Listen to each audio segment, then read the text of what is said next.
te chama. Nesta noite, meu amigo, meu vizinho, meu irmão, aqui de perto, de longe, Jesus, Ele é quem faz a mudança na nossa vida.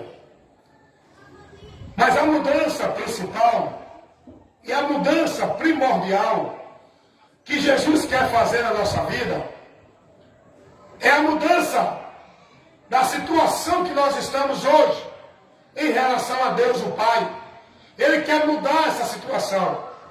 Ele quer mudar a condição que você hoje se encontra.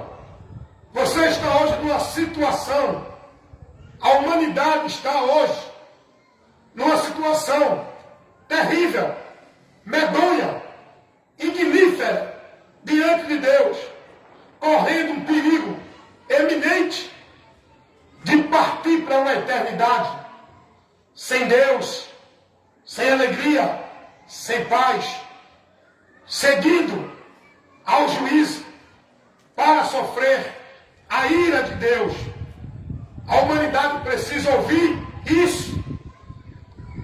Jesus quer mudar esse destino, essa sentença, essa situação que o ser humano se encontra, está. E ele, quando disse: vinde a mim, todos que estáis cansados e oprimidos, que eu vos aliviarei. Tomai sobre vós o meu jugo. E ele vai dizer: e aprendei de mim, que sou manso e humilde de coração. E o mais interessante é que ele diz: e encontrareis descanso para a vossa alma. O descanso para a tua alma é a paz que Jesus quer dar a você com Deus. É a reconciliação. O homem precisa entender isso. E ele só pode entender isso, compreender isso, pela pregação do Evangelho. Não tem como o homem compreender sobre essa realidade que se encontra na vida dele, se ele não for orientado, ensinado pelo Evangelho. A mensagem do Evangelho, ela nos mostra o perigo, ela nos mostra a realidade que estamos na miséria do pecado.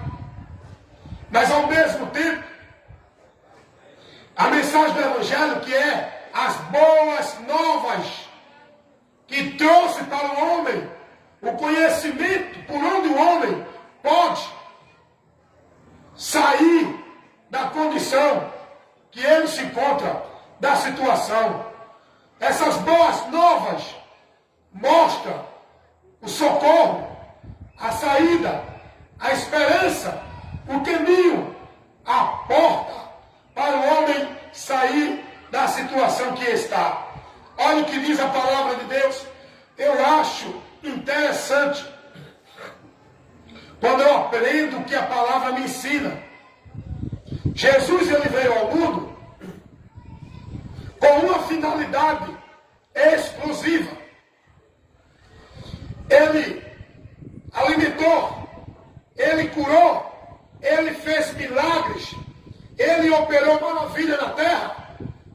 Mas a Bíblia vai dizer que tudo isso ele operou como testemunho para os judeus, para que os judeus crescem e vissem que ele era o Messias. Mas a finalidade pela qual Jesus veio foi a maior importância, foi pelo maior problema, pela maior necessidade que o homem tem. Não é de ser curado de doença física, não é de voltar a andar se é paralítico, não é de ter casa, carro aqui na vida, não é de ter prosperidade na vida.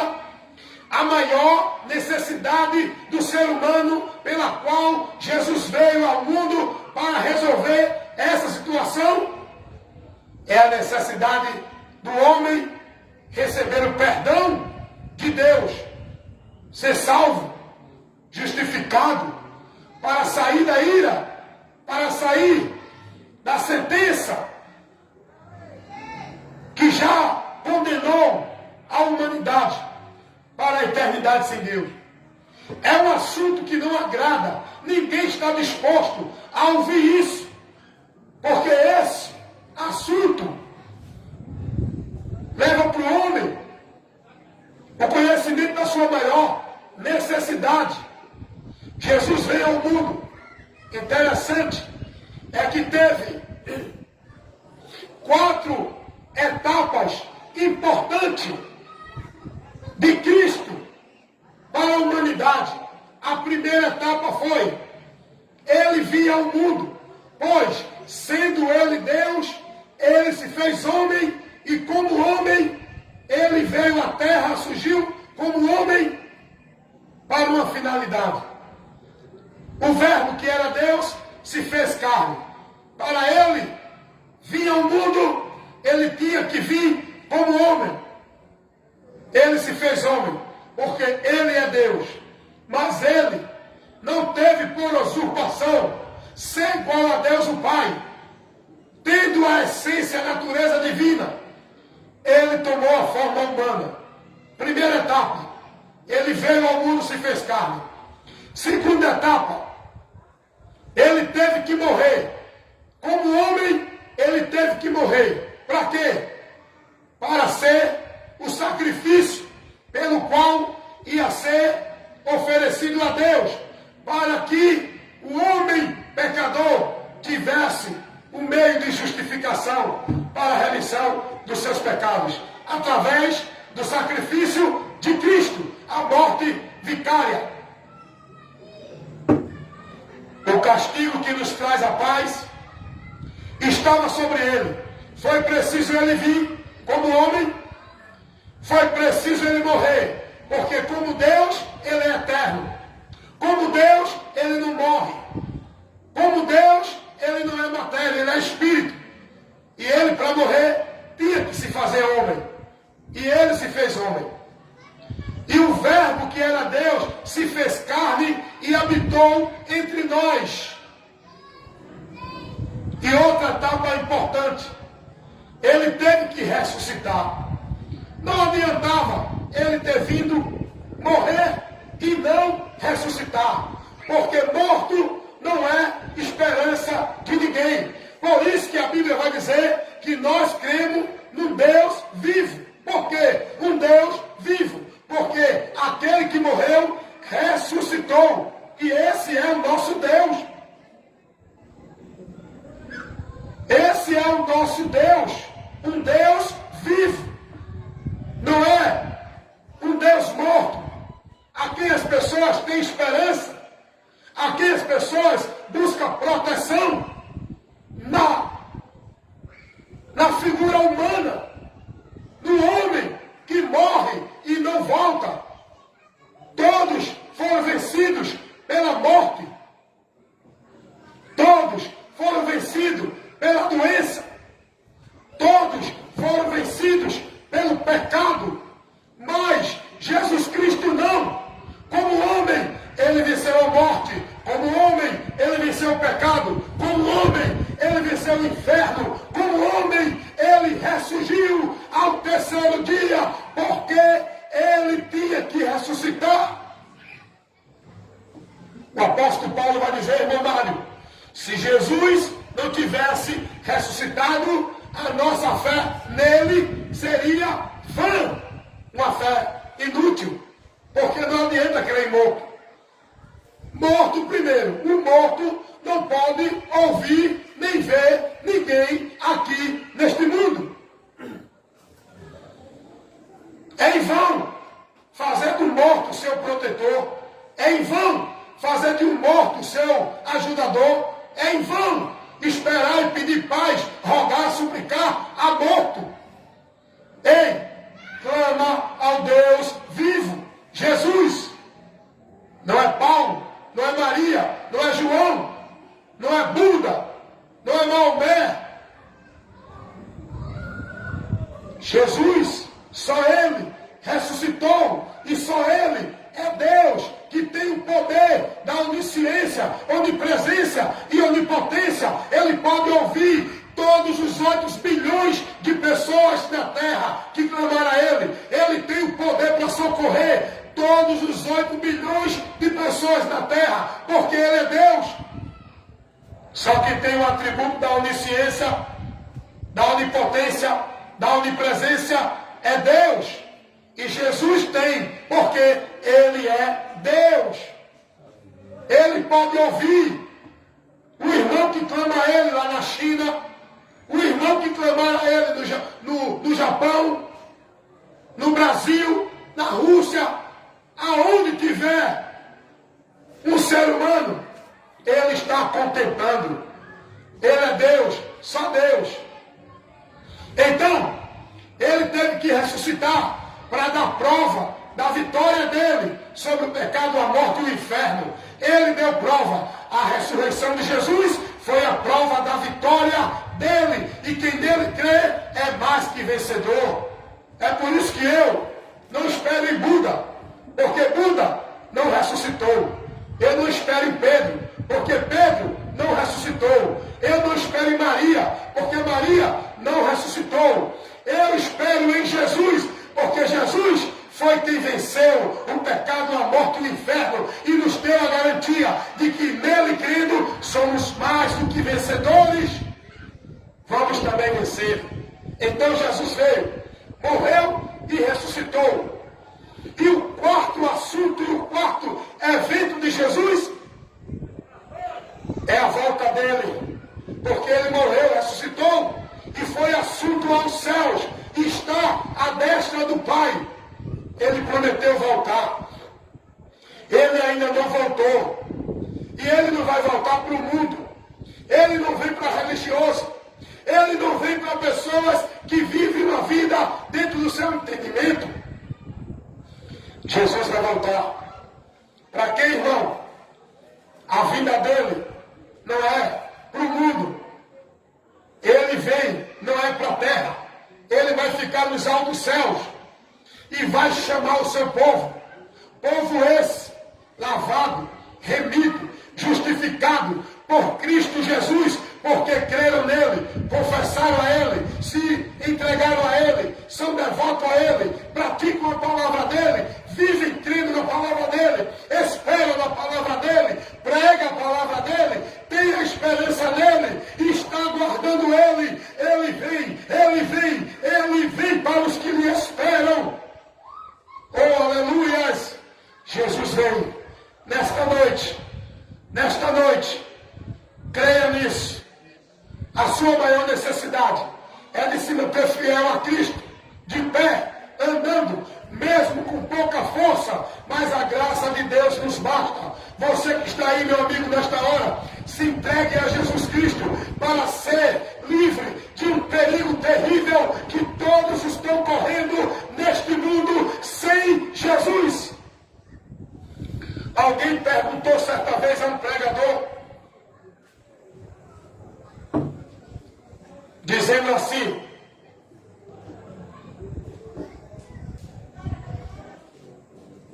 para quem crê em Jesus? O importante é cada um viva a sua fé. E o pregador olhou para a pessoa que disse isso, disse: tudo bem, você pode viver sua fé do jeito que quiser aqui na terra, dizendo que vai para Deus, que está em Deus, só que sem Cristo ninguém verá o Pai, ninguém irá a Deus, ninguém terá vida com Deus, ninguém terá descanso da alma, ninguém vai ter a salvação do juízo. Sem Cristo, todos vão sofrer a ira de Deus. João 3:36. Quem tem o Filho de Deus tem a vida eterna. Quem não tem o Filho de Deus não tem a vida. Mas a ira de Deus sobre esse permanece para sempre. Não importa se foi religioso, não importa se fez caridade, não importa se distribuiu cesta básica. Sem Jesus não tem céu, não tem Deus, não tem salvação. Romanos 8:1. Nenhuma condenação há para os que estão em Cristo Jesus. Não é para os que estão na obra de caridade. Não é para os que estão dentro de religião. Não é para os que são devotos, consagrando sua vida à igreja ou à instituição. Nenhuma condenação há para os que estão em Cristo Jesus. Jesus vai dizer lá em João 3:18. Quem crê nele não é condenado, mas quem não crer já está condenado. O processo é esse.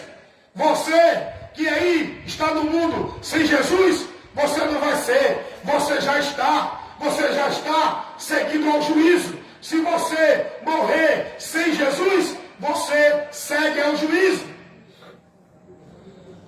A maior necessidade da tua vida é crer em Jesus para receber a salvação da tua alma. Você pode até viver neste mundo sem Jesus, mas vai ser terrível morrer sem Ele. Não fique enganado pela mentira da religião, que Deus a tenha no bom lugar. Vou oferecer uma distribuição, vou oferecer uma penitência, vou fazer um sacrifício pela alma de fulano e ciclano para levar paz. Só Jesus Cristo é quem dá paz na alma do pecador. Se esse pecador, enquanto está vivo, crê e se converter a Jesus, porque depois da morte, a alma de todo ser humano que parte neste mundo sem crer em Jesus, parte para o tormento e o desprezo e a vergonha eterna. Quem tem o Filho tem a vida. Apocalipse capítulo 14:13. A palavra de Deus vai dizer: mais que feliz são aqueles que morrem no Senhor, porque são esses que têm o descanso da sua alma. Não é quem morre dentro de religião, das práticas, é quem morre em Cristo. Morrer em Cristo é com a fé, esperança, com a vida, com a devoção nele, através da palavra. Como é que eu creio em Jesus? Pela palavra. Jesus vai dizer assim, lá em João capítulo 14, versículo 23. Quem me ama, guarda a minha palavra. Quem não me ama, não guarda a minha palavra. Você pode guardar tudo. Tem gente que devota, consagra sua vida à religião. Tem gente que renuncia o seu viver neste mundo aqui, na área social, para se enclausular dentro de um convento. Aí vai viver uma castidade, aí vai viver uma devoção dentro do sistema religioso. Isso não é consagrar a vida a Deus. Quer consagrar a tua vida a Deus? Creia em Jesus e passe a praticar a palavra dele, vivendo ela na tua vida como regra de fé e prática.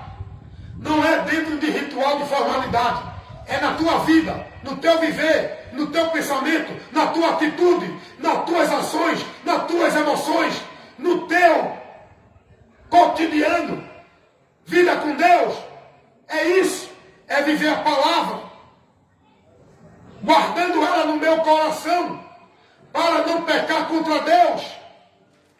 Não é praticando usos e costumes de igreja, é viver a palavra nos meus sentimentos, nas atitudes com o meu próximo, nas atitudes que vêm contra a minha vida, para eu agir contrário à vontade de Deus. Eu tenho que guardar a palavra, eu tenho que viver a palavra, eu tenho que ter a palavra no meu entendimento, para não pecar contra Deus, vivendo a palavra.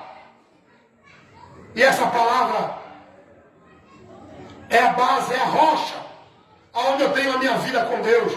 Jesus, ele que disse isso. Mateus, capítulo 7, versículo 23, 24.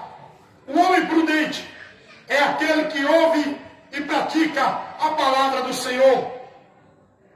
Ele tem a sua vida edificada em Deus, na rocha. Por isso que nesta noite, examine a sua fé. está vivendo da sua fé? Esses princípios estão na palavra de Deus?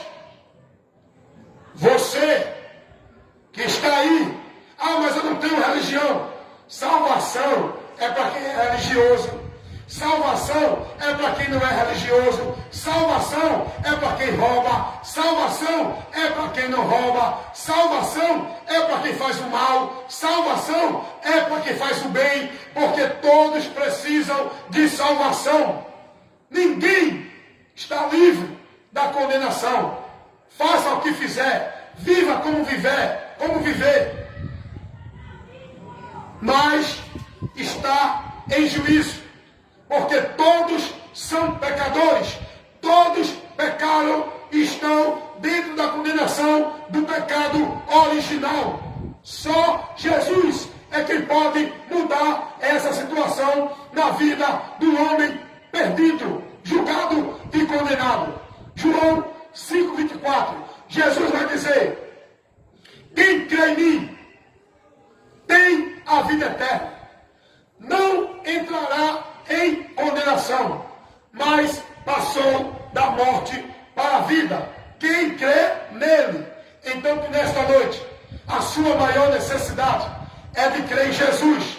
Não é para uma opção religiosa, é para uma necessidade de salvação na tua alma. Meu amigo, creia em Jesus, arrependei-vos e convertei-vos. Jesus, ele quer te justificar e te reconciliar com Deus, te salvando da condenação eterna. Vamos de hino, vamos de louvor.